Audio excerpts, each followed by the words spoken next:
संसद की सुरक्षा में बीते दिन हुई घटना ने कई सवाल खड़े किए हैं। इस बीच आतंकी पन्नू का नाम भी सामने आ रहा है। लोकसभा में उत्पात मचाने वालों को 10 लाख रुपए की मदद करेगा आतंकी पन्नू।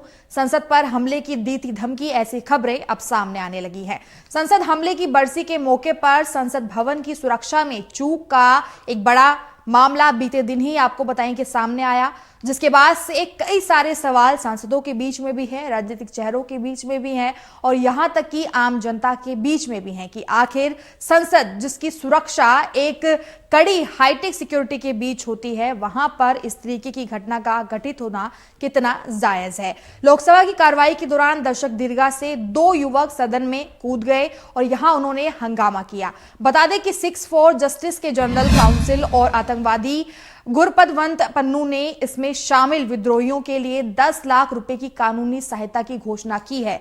पन्नू ने कहा है कि संसद की नींव 13 दिसंबर को हिल गई और खालिस्तान जन्म संग्रह के लिए मतदाता रजिस्ट्रेशन की शुरुआत के साथ हिलती रहेगी। हालांकि अभी तक आधिकारिक तौर पर इस बात की जो स्टेटमेंट है वो साफ नहीं हो पाई है। आपको बता दें कि पन्नू ने हाल ही में वीडियो संदेश जारी कर संसद पर हमले की धमकी जारी की थी। हालांकि अभी तक सभी 6 आरोपियों और खालिस्तान मूवमेंट के बीच कोई संबंध की बात सामने नहीं आई है। पन्नू ने धमकी भरे वीडियो में यह कहा था कि 2001 के संसद हमले के दोषी अफजल गुरु का पोस्टर और दिल्ली बनेगा खालिस्तान शीर्षक देते हुए यह कहा था कि भारतीय एजेंसियों द्वारा उसे मारने की साजिश विफल हो गई है और वो 13 दिसंबर या फिर उससे पहले संसद पर हमला करके इसका जवाब देगा। हालांकि लोकसभा की दर्शक दीर्घा से 2 युवकों के सदन के पटल पर कूदकर दहशत फैलाने की घटना ने इसी दिन 22 वर्ष पहले हुए हमले की याद दिला दी। जो संसद सदस्य 13 दिसंबर 2001 को संसद पर हुए आतंकी हमले के दौरान और बुधवार की घटना के दौरान मौजूद थे, उन्होंने अपनी आपबीती भी सुनाई। उनका कहना है कि दोनों घटनाएं अलग अलग हैं, पर एक ही दिन होने की वजह से 22 वर्ष पहले का मंजर आंखों के सामने तैर गया। आपको बता दें कि बुधवार को लोकसभा के शून्यकाल समाप्ति की ओर था, यानी कि समाप्त होने वाला था, लेकिन ऐसे में इस तरह की घटना ने पूरे देश को झंझोड़ दिया। सांसद खगेन मुर्मू अपना मुद्दा उठा रहे थे, राजेंद्र अग्रवाल सभा का संचालन कर रहे थे, तभी अचानक से दर्शक दीर्घा यानी कि विजिटिंग गैलरी से एक दर्शक सदन में अचानक से कूद गया और सांसदों की टेबलों के ऊपर से आगे बढ़ा।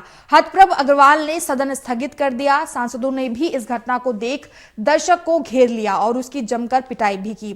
तभी एक और युवक दर्शक दीर्घा की रेलिंग से लटक कर सदन के अंदर कूदा और तेजी से गैलरी से सदन के बीच की ओर दौड़ पड़ा और उसे कांग्रेस के सांसद गुरजीत सिंह औजाला ने पकड़कर उसकी पिटाई की। दोनों ही युवकों ने हाथापाई के बीच अपने जूतों और मोजों से कई स्प्रे निकालकर फैला दिया, जिससे कि सदन में पीला धुआं बदबू फैल गई, यानी कि पूरा सदन धुआं धुआं हो गया। उस समय रक्षा मंत्री राजनाथ सिंह भी सदन में मौजूद थे। इससे आधिकारिक दीर्घा में भी खलबली मच गई।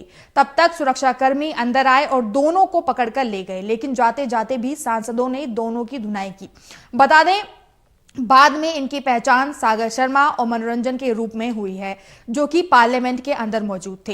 इन दोनों ने ही तानाशाही नहीं चलेगी के नारे लगाए, सांसदों से कहा कि वे किसी को नुकसान पहुंचाने नहीं आए हैं। दोनों मैसूरी के सांसद प्रताप सिम्हा के पास पर सदन में आए थे, ये जानकारी भी हासिल हुई है।